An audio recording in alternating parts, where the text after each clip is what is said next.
నమస్తే.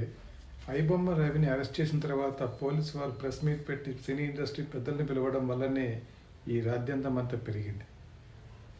పోలీసు వారు ఇలాంటివి ఎన్నో ఛేదించారు. కానీ ఇది ఎందుకు ఇలా చేయడం జరిగిందో అర్థం కావడం లేదు. దీనివల్ల ఐబొమ్మకు క్రేజ్ పెరిగింది.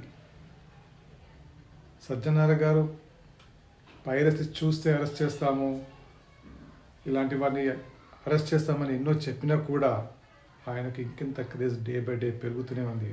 సోషల్ మీడియా ఎక్కడ చూసినా ఐబొమ్మ గురించి టాక్స్. ఐబొమ్మ వల్ల నష్టపోయారు అంటారు. ఎన్నో హిట్స్ కూడా ఉన్నాయి కదండి. పుష్ప 2, RRR, బాహుబలి 2 సినిమాలో దమ్ముంటేనే హిట్ అవుతాయి. పైరసీ వల్ల ఏమీ కాదు. ప్రజలు తప్పకుండా సినిమా చూస్తారు. హిట్ అవుతేనే, మంచి సినిమా ఉంటేనే చూస్తారు. ఇది గమనించి